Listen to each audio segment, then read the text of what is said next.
Après l'espoir, le désarroi pour les salariés de Petroplus, la direction leur a annoncé aujourd'hui que les offres de reprise déposées hier ne sont pas recevables en l'état par le tribunal de commerce. Un plan social va être lancé. Bonsoir Guillaume Bachelet, vous êtes député socialiste de Seine-Maritime.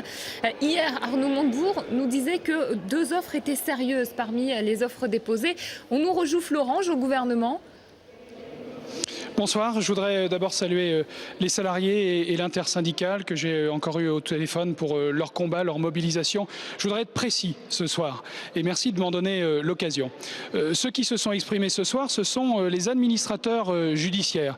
Mais la seule instance qui doit juger du sérieux des offres de reprise pour la raffinerie Petroplus, c'est le tribunal de commerce de Rouen. Il ne s'est pas prononcé hier, il ne s'est pas prononcé aujourd'hui. Il a jusqu'au 16 avril, date de la fin d'activité de la raffinerie, pour le faire. Et d'ici là, c'est l'objet des prochaines semaines. L'objectif, c'est d'avoir une offre ou des offres fermes qui soient adressées au tribunal de commerce. Une offre ferme, c'est quoi? C'est une offre qui donne plusieurs garanties. Garantie de financement, garantie d'approvisionnement, il faut du brut, et puis garantie de capacité industrielle. J'ajoute 2 choses très importantes dans ce dossier. Le fait que le gouvernement se soit engagé à accompagner un repreneur crédible avec une participation minoritaire du FSI à un projet industriel est un plus pour le dossier. Et j'ajoute que le déclenchement d'une procédure collective que vous savez aujourd'hui dans la procédure courante est aussi une garantie pour les salariés de prévoir l'avenir, quel qu'il soit, mais ça n'empêche absolument pas dans les jours et les semaines qui viennent de travailler à parfaire une offre, à finaliser une offre, à améliorer une offre, pour tout faire pour qu'il y en ait une ferme qui soit présentée au tribunal de commerce de Rouen.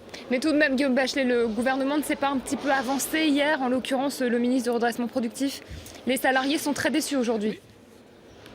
Mais les administrateurs judiciaires qui, dans une procédure de liquidation, reçoivent les offres, ont reçu hier plusieurs marques d'intérêt.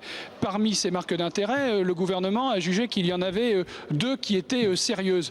Des offres sérieuses, ce sont des offres solides, ça ne veut pas dire des offres complètes. Il faut donc les compléter, il faut les améliorer, il faut les finaliser. Je sais que le gouvernement est 100% mobilisé sur ce dossier, avec les administrateurs, avec les repreneurs, avec l'intersyndicale, avec moi-même, pour trouver la meilleure solution, la meilleure offre possible, l'offre la plus ferme, la plus crédible à transmettre au tribunal de commerce. Et j'ai encore fait le point cet après-midi même ici à l'Assemblée avec les ministres concernés sur ce dossier. Et ça va continuer dans les jours et les semaines qui viennent. Moi, je vais vous dire, je me battrai jusqu'à la dernière minute de la dernière heure pour qu'il y ait une reprise industrielle. Même si la chance est ultime, même si la chance est infime, je me battrai jusqu'au bout. Je crois que c'est possible à condition que tout le monde prenne ses responsabilités, et d'abord les repreneurs qui doivent faire la démonstration de leur sérieux. Les pouvoirs publics sont prêts à les accompagner pour cela, les salariés aussi qui ont une grande compétence. Mais vous savez, ce qui se joue à Petit Couronne, c'est l'avenir de 470 salariés, de 470 familles, les emplois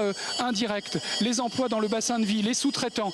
Et au-delà de cet enjeu régional, de cet enjeu local, il y a un enjeu d'indépendance nationale, de souveraineté énergétique de la nation. Parce que si on continue de fermer des raffineries en France, on va dépendre de l'extérieur, on va importer de l'autre bout du monde nos produits raffinés dont on a besoin pour notre industrie, pour nos déplacements, alors qu'à l'autre bout du monde, ils sont fabriqués dans des conditions de dumping social et environnemental inacceptables. Guillaume Bachelet, vous nous dites que vous allez vous battre jusqu'au bout auprès des salariés, et c'est la demande des syndicats ce soir, c'est que le gouvernement, les élus locaux dont vous faites partie, les accompagnent dans la finalisation d'une reprise. Concrètement, qu'est-ce que vous allez dire aux salariés que vous allez rencontrer dans les prochains jours ?